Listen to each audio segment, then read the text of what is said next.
Para conversar al respecto nos acompaña Guillermo Holzman, es analista internacional. Gracias por estar con nosotros, bienvenido. ¿Qué tal, Carlos Eduardo? Gusto saludarte. Un placer. No se ha cerrado este capítulo Siria, ataque con armas químicas contra civiles, y la respuesta de Estados Unidos, ya lo decía Diana, con 59 misiles del tipo crucero, y el gobierno de Donald Trump lanza este otro ataque contra ISIS, pero en Afganistán. ¿Cuál es su lectura de estas maniobras de Trump? ¿Es un error o es una decisión acertada? A ver, es una decisión de Donald Trump y esa decisión tiene una perspectiva estratégica donde está identificando claramente cuáles son aquellos enemigos que pueden amenazar la seguridad de Estados Unidos. Uno no está de acuerdo, esa es su línea de argumentación. La primera es atacar a Bashar al-Assad porque está usando armamento químico y ese armamento químico puede ser utilizado por terroristas y eso no puede ser permitido, menos cuando se usa contra la población civil. El yihadismo, por otra parte, que tiene un foco importante, digamos, en Afganistán, no tan numeroso como en Siria, por ejemplo, pero sí muy importante en Afganistán, da también del otro enemigo que ha definido Donald Trump, que es el terrorismo. Esas 12 definiciones hacen que, por una parte, Rusia sí establezca que esta ha sido una agresión que sale del derecho contra Siria, pero que ahora está esperando ver qué es lo que pasa con el yihadismo justamente en Afganistán, es donde China a su vez es protagonista, sin quererlo, de la decisión del ataque contra Siria cuando el presidente chino está en Estados Unidos, y a su vez también deja a Rusia y a los países no europeos en una situación de crítica, pero no de confrontación con Estados Unidos. Y en esa perspectiva, lo que Estados Unidos hace es decir a China, si China presiona adecuadamente a Corea del Norte, las condiciones de negociación comercial y económica podrían ser más favorables a China. ¿Qué es lo que está detrás de todo esto? Yo creo que hay dos cosas. La primera, la demostración de que Donald Trump tiene una voluntad de actuar y que esa actuación la ha mostrado en términos muy focales en Siria y la ha mostrado ahora en Afganistán. Segundo, que está dispuesto a usar el instrumento militar en las capacidades máximas que pueda tener y que no generen una escalada que vaya a una guerra mundial, por ejemplo. Y tercero, lo usa como un elemento de disuasión y presión para tener un mejor escenario de negociación en otras áreas que no necesariamente son militares, pero que sí le importan a Donald Trump. Ahora, ¿estaría de alguna manera también apelando a la conciencia de gobiernos que hasta ahora no han actuado de manera frontal frente a la amenaza terrorista? ¿No sería esto un grito de, vean, sí se puede derrotar al terrorismo y por supuesto a ISIS, que es la organización terrorista que más daño está causando?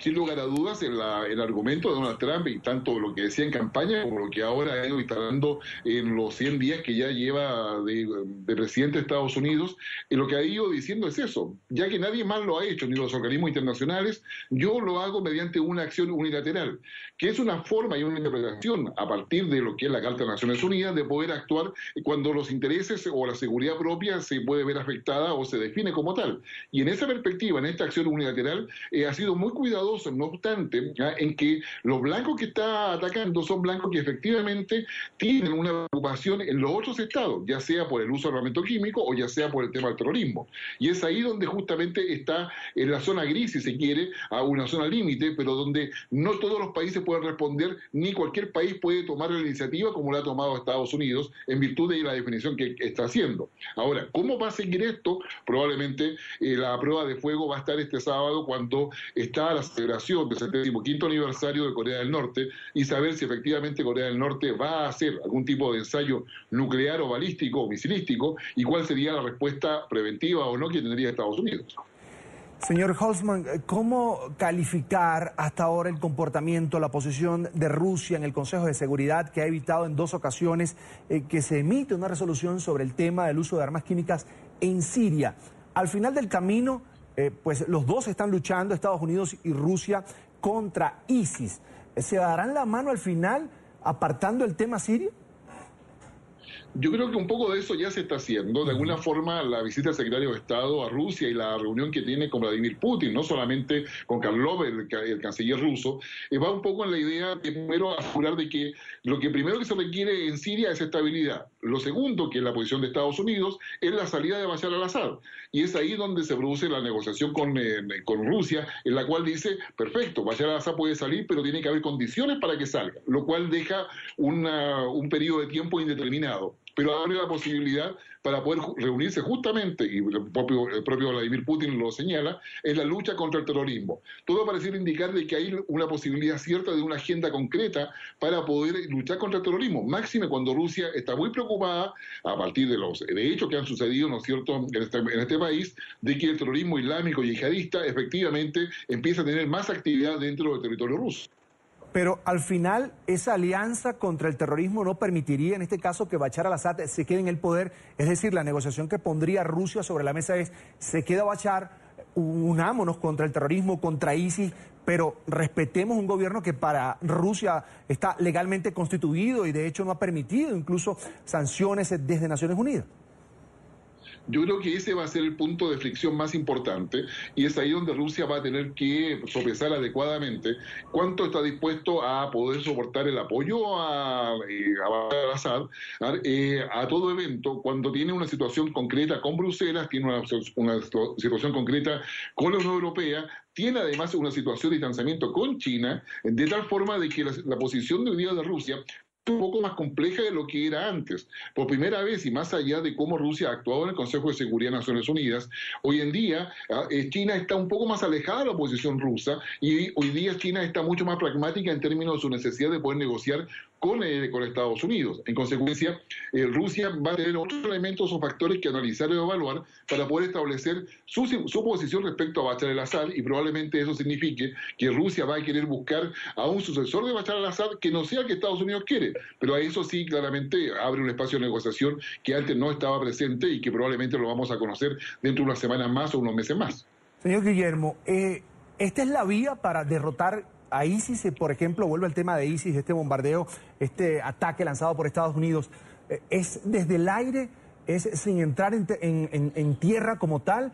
¿O, como han dicho muchos analistas a lo largo de esta histórica cadena de atentados de terroristas de ISIS, de esta operación que ha tenido y que ha sembrado el miedo no solo allí en Oriente Medio, sino también en Europa, es así? ¿Dónde queda aquello de la fuente de financiación que era el punto más importante según muchos analistas? A ver, yo diría que hoy día Donald Trump necesita dar una imagen y mostrar una voluntad en términos de que tiene las capacidades militares, las capacidades políticas y la voluntad política necesaria para poder imponer su visión del mundo y hacer de Estados Unidos el líder que él sueña y pretende que vuelva a ser Estados Unidos a nivel mundial.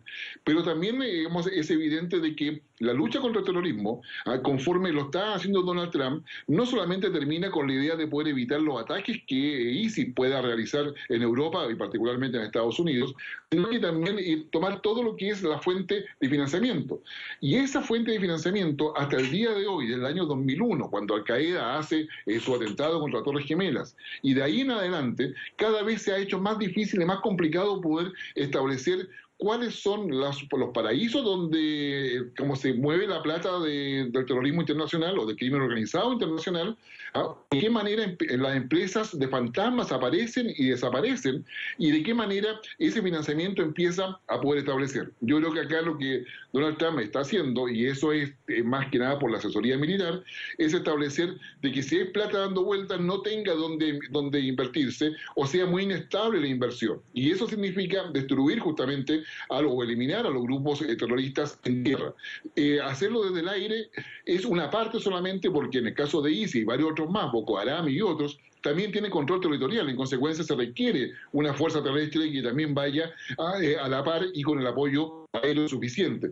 Y en esa perspectiva se puede haber un tema de una escalada de violencia con un no retorno o un éxito que eventualmente, al ser persistente con el uso de recursos militares, podría generar justamente ya una disminución drástica del nivel de terrorismo que hay a nivel mundial y particularmente asociado a ISIS.